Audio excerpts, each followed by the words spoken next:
Buenos días. Me encuentro hoy con mi homólogo y amigo, el ministro de Asuntos Exteriores de India, Jaishankar, a quien quiero agradecer muy personalmente que haya participado con nosotros esta mañana en la conferencia de embajadores de este 2025, en la que acaba de intervenir y de ofrecer a todos los embajadores de España en el mundo la visión de India sobre los asuntos globales.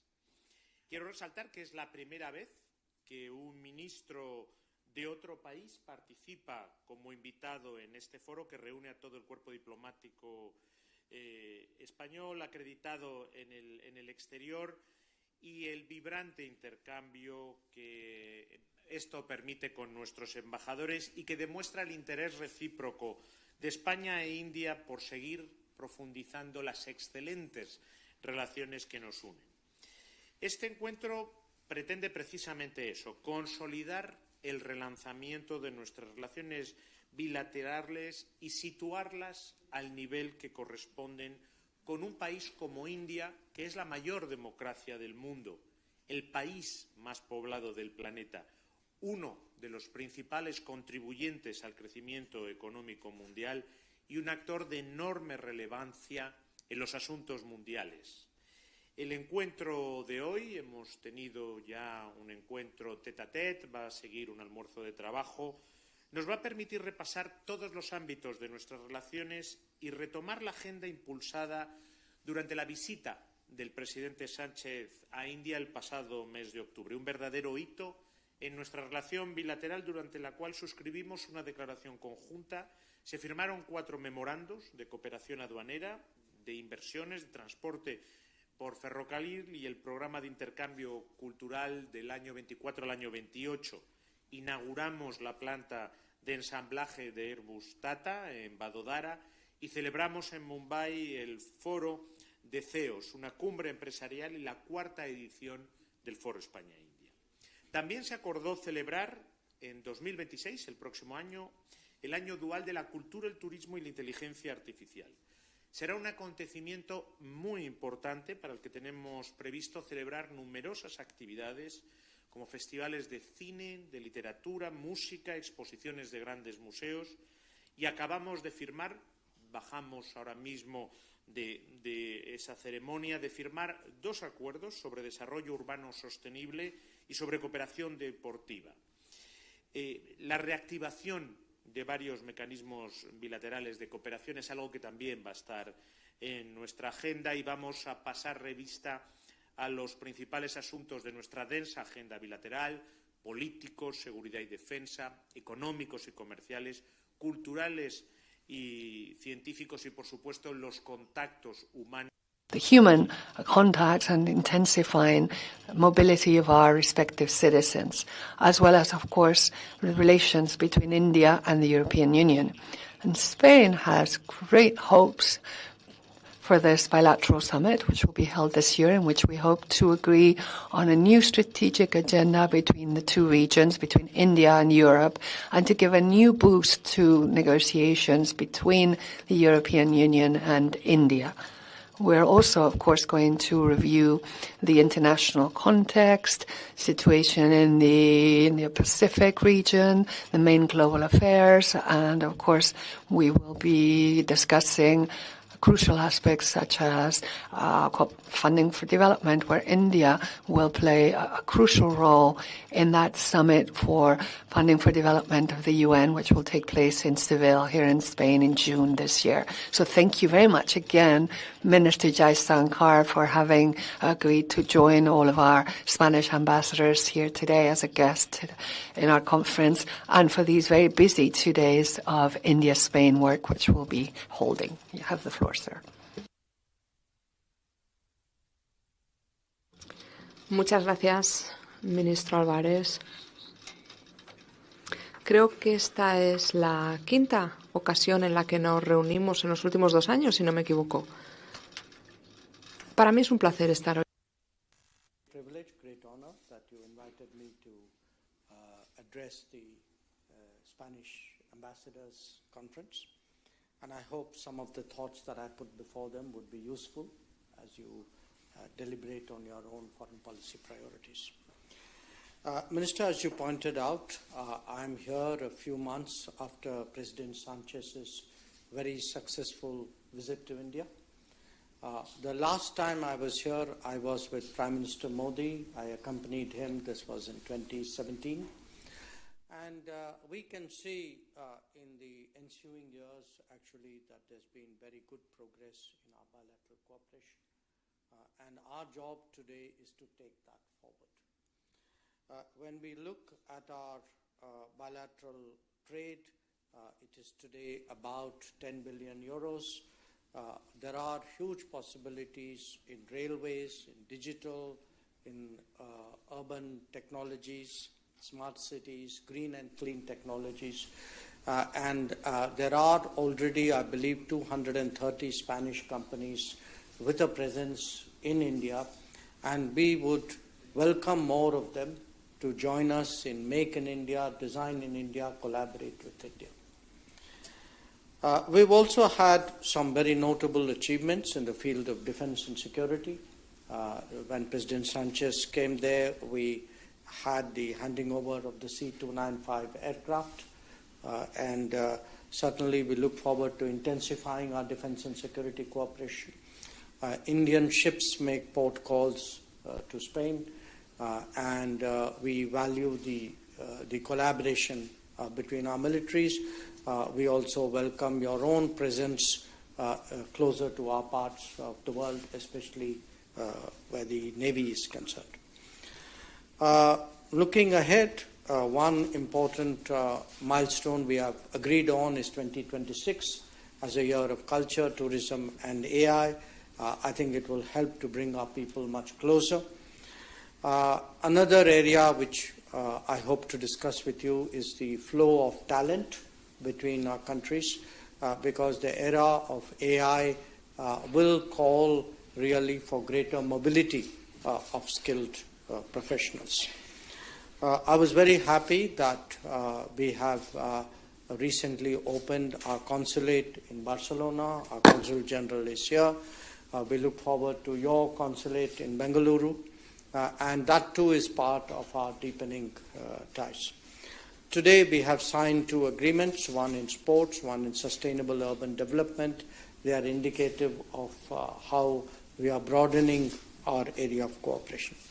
Now, having said that, let me also underline that we very much value the role and influence of Spain within the European Union.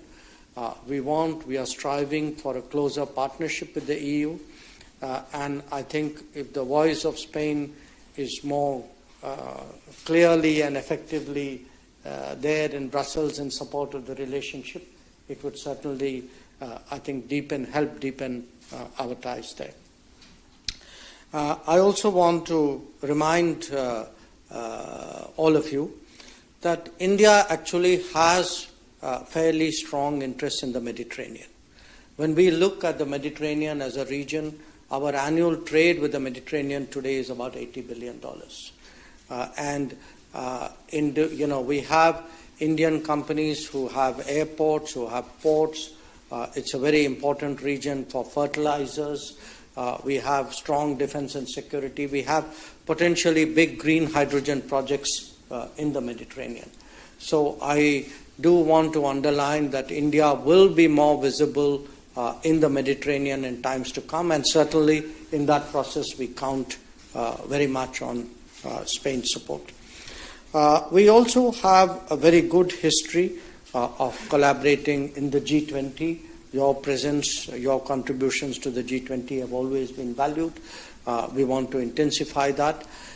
Where the UN is concerned, we not only work closely, but we are deployed in Lebanon. Our peacekeepers are deployed in Lebanon and Golan Heights. And again, I think we have common interests here to advance. We've had the beginnings of our conversation on global and regional issues. I look forward to continuing it after this press conference. But certainly recent global developments, what is happening in the Indo-Pacific, the situation in the Middle East, the future of developments in Ukraine, I think concerns about terrorism. I think these are all issues which will be on our agenda. And let me conclude by saying this. The world may look today a little volatile and uncertain. It is important that countries and partners who have similar attitudes and converging interests work more closely. I'm very confident that strong India-Spain relations and a strong India-EU collaboration can be a stabilizing factor in a turbulent world. And I certainly hope that my conversations with you and with your leadership would help advance that process. Thank you very much.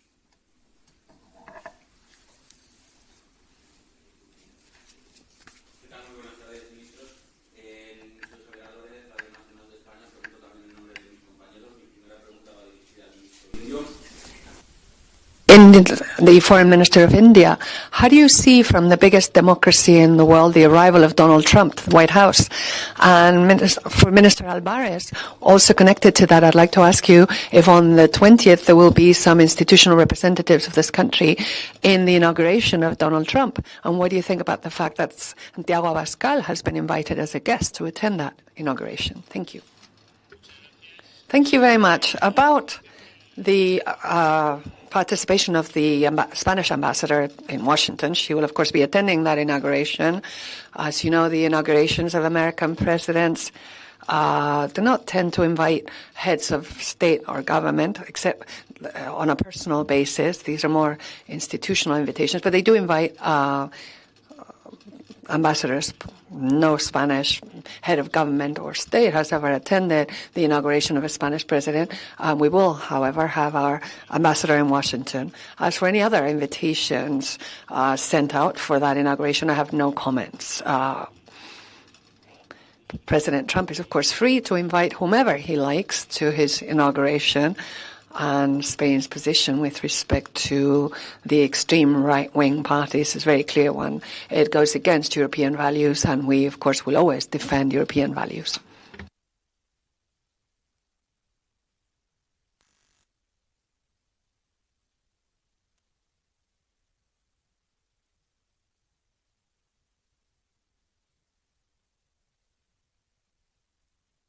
Mechanism in the Indo-Pacific. We actually saw very strong growth in different dimensions of India-US relations. So based on our previous record and based on close contacts between President Trump and Prime Minister Modi, we are very confident that our relationship will continue to grow. And at the inauguration, I will be representing my government.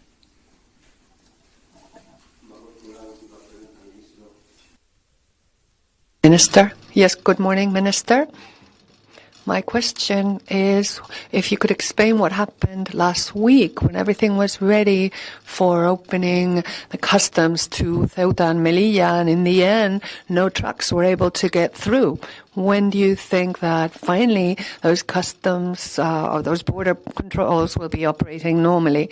And finally, Podemos has asked the government today to ban the entry of the Maccabi team from Tel Aviv and its supporters. I wonder if the government's going to take any steps. Yes, as for the first question, both countries did think that last January 8th might be the first official crossing.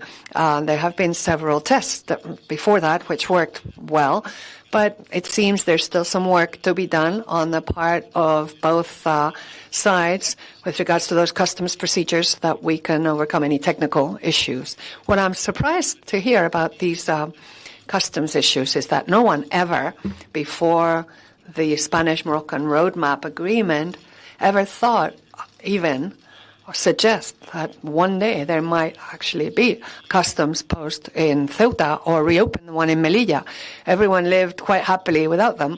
And yet now, every so often, we hear comments from about it from people who never cared or worried about there being a customs post in Ceuta or reopening the one in Melilla. And these days I've had to hear quite a lot of lies and some very stupid statements about that future customs post. But in fact, now that we have firm political commitment from Morocco to open it, we will continue to work until it becomes a reality, as stated in the Spanish-Moroccan roadmap. And I do want to say to all citizens of Ceuta and Melilla that they can count on my personal commitment, because those two cities are amongst my most beloved Spanish cities. And as for sport, that basketball team, I think we should leave sports out of the realm of politics and foreign policy. And the Spanish government's very clear in its position against any defense of terrorism or genocide, and also against any anti-Semitism or Islamophobia.